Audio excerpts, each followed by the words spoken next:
થાળી પડવાનો જોરદાર અવાજ આવ્યો એટલે બાથરૂમમાં કપડાં ધોઈ રહેલી સાક્ષી દોડીને હોલમાં પહોંચી. તેને લાગ્યું કે કદાચ તેની સાસુને ચક્કર આવ્યા હશે અને તે પડી ગયા હશે. થોડીવાર પહેલાં જ તેણે જોયું હતું કે ઘરની મોટી વહુ સુજાતાએ સાસુને જમવાનું આપ્યું હતું અને તે ત્યાં જ બેસીને જમી રહ્યા હતા. જેવી તે હોલમાં પહોંચી તેણે જોયું કે સુજાતા ડરના માર્યા થરથર ધ્રુજતી સાસુ સામે ઊભી હતી અને સાસુએ આખી થાળી જ ફ્લોર પર પછાડી દીધી હતી. દાળ અને ભાતના છાંટા સુજાતાની સાડી પર પડ્યા હતા. સાક્ષી હેરાન થઈને બોલી, દીદી શું થયું? થાળી કેમ પડી ગઈ? તેની સાસુ માલવિકાજી ગુસ્સામાં તેને વળતા બોલ્યા, તને અહીં કોણે બોલાવી? તું જા બાથરૂમમાં કપડાં સાફ કર. આ મોટી વહુએ કેટલું બેસ્વાદ શાક બનાવ્યું હતું, જમવાની બધી મજા જ બગાડી નાખી. સાક્ષી આશ્ચર્ય સાથે બોલી, માજી જો જમવાનું સારું નહોતું લાગ્યું તો આ રીતે ફેંકવાની શું જરૂર હતી? ત્યારે તેમને ગુસ્સામાં કહ્યું, તારે એની સાથે શું લેવા દેવા? આ મારું ઘર છે, મારા દીકરાઓની કમાણીથી અનાજ રાશન આવ્યું છે, હું જમું કે ફેંકું? તને શું? તું કોણ છે મને જ્ઞાન આપવાવાળી? એક વાત યાદ રાખજે વહુ, આ ઘરમાં મારું જ ધાર્યું થાય છે. આટલું કહીને તે ગુસ્સામાં ઊભા થઈને રૂમમાં જતાં જતાં બોલ્યા, મોટી વહુ મારા માટે બીજું શાક બનાવીને લાવ, મને ભૂખ લાગી છે. આ બધું જોઈને સાક્ષી હેરાન હતી. માલવિકાજી પોતાના રૂમમાં જઈને પલંગ પર સૂતા સૂતા ટીવી જોવા લાગ્યા. ટીવીના મોટા અવાજ વચ્ચે સુજાતાના આંસુ અને ડસકા સાક્ષીથી સહન ન થયા. તે કહેવા લાગી, દીદી આ બધું શું છે? શું આ ઘરમાં આવું જ ચાલે છે? સુજાતા ધીમેથી બોલી, નાની અત્યારે તો તું નવી નવી આવી છે ને માજીનો સ્વભાવ નથી જાણતી, તે ઘણું બધું બોલે છે. આટલું કહીને તે જમવાનું સમેટીને રસોડામાં જતી રહી. સાક્ષીને ખૂબ જ ગુસ્સો આવી રહ્યો હતો અને તે વિચારી રહી હતી કે આજે જે દીદી સાથે થયું છે કાલે મારી સાથે પણ થઈ શકે છે.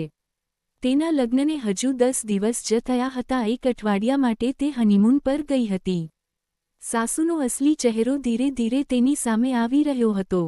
બીજે દિવસે સવારે સાક્ષીના પતિએ ફરમાઈશ કરી કે તેને બટાકાના પરોઠા ખાવા છે એટલે નાસ્તામાં તેણે બટાકાના પરોઠા બનાવ્યા. સાક્ષી અને સુજાતાના પતિ નાસ્તો કરીને ટિફિન લઈ ઓફિસ જવા નીકળી ગયા. પૂજા કર્યા પછી જ્યારે માલવિકાજી ડાઇનિંગ ટેબલ પર આવીને બેઠા ત્યારે સાક્ષી તેમના માટે બટાકાના પરોઠા અને દહીં લઈને આવી. માલવિકાજી થાળીમાંથી કોળીઓ થૂંકતા બોલ્યા, વહુ આ બટાકાના પરોઠા બનાવ્યા છે કે છાણના થેપલા? આવું છાણ જેવું જમવાનું તારા પિયરમાં ખાતા હશે. સાસુએ મોઢું બગાડતા કહ્યું, તો નવી સવેલી વહુ. સાક્ષીએ તરત જ તેમની સામેથી થાળી ખેંચી લેતા કહ્યું, તો મમ્મીજી તમે આ છાણ જેવું જમવાનું રહેવા દો. લાગે છે કે તમે છાણનો સ્વાદ ચાખેલો છે એટલે જ તમે આ પરોઠાની તુલના છાણ સાથે કરી રહ્યા છો.